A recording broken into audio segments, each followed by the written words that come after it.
Higit 14.5 million pesos na cash gift iginawad ng Kamara kay Olympic double gold medalist Carlos Yulo.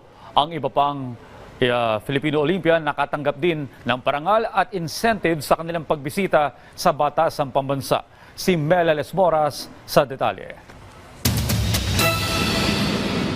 Mainit ang naging pagtanggap ng Kamara sa buong delegasyon ng Pilipinas sa katatapos lang na 2024 Paris Olympics. Sa ikinasang congressional reception sa batasang pambansa, personal na iniabot ni House Speaker Martin Romualdez kasama ang iba pang leader ng Kamara ang kopya ng mga resolusyong pinagtibay nila para kilalanin ang ating mga atletang Pinoy. Kasama na riyan ang Congressional Medal of Excellence para kay Olympic double gold medalist Carlos Yulo at Congressional Medal of Distinction para kina bronze medalist Nesty Petesio at Ira Villegas. Ayon kay Speaker Romualdez, maituturing na mga bagong bayani ang mga atletang Pinoy. Kaya naman, dito sa Kamara, tiniyak niya na paiigtingin pa nila ang pagtutok sa pagpapaunlad ng industriya ng sports. We will conduct a review of our legislation, among others, Republic Act 10699, the National Athletes and Coaches Benefits Incentives Act.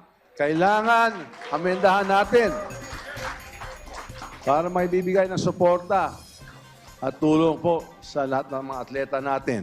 So we shall be conducting a review. I will ask our chairman, Mike D, to conduct a review on how we can further improve the legislation para susupport natin ang sports sa Pilipinas and to make the appropriate appropriations. Bukod sa pagbibigay pugay, may cash incentives ding handog ang Kamara para sa Filipino Olympians. Sa kabuuan, higit 14.5 million pesos ang ibinigay ng Kamara kay Yulo. Tig 4 million pesos naman sina Petesio at Villegas, habang ang iba pa may 1 million pesos din bawat isa. Sa ngalan ng buong delegasyon, lubos naman ang pasalamat ni Yulo, hindi lang para sa mga regalong nakamit nila, kundi sa buong suporta ng sambayanang Pilipino. Lahat po na nagdasal po sa amin at sumuporta, nagpuyat po para mapanood po yung mga competitions namin at ma-appreciate po yung hard works and yung lahat ng paghihirap po namin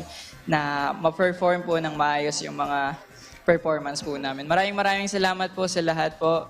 God bless us all po. Ang panalo po namin ay panalo po nating lahat. Salamat po.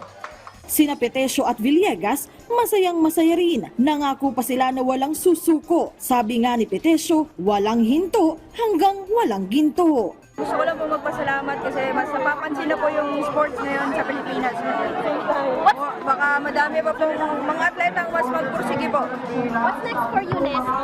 Basta lagi pong walang ginto, hanggat walang ginto. Yan na po. Sobrang nakaka-proud po. Tapos the feeling po na baliwala talaga yung pagod tsaka hirap mo. Tapos yung lahat po ng pinagdaanan ko. And 12 years po as national team. Hindi man nagkamit ng medalya, dinumog din ng maraming fans ang Filipino pole vaulter na si EJ Obiena. Gate niya, hindi pa tapos ang laban. I just want to say thank you to all of them. Yeah, I mean, what can I say? You know, I don't think I performed to where I want to be, and all the love that I deserve, I do appreciate it big time, and I hope, as I said, I'm going to do you proud.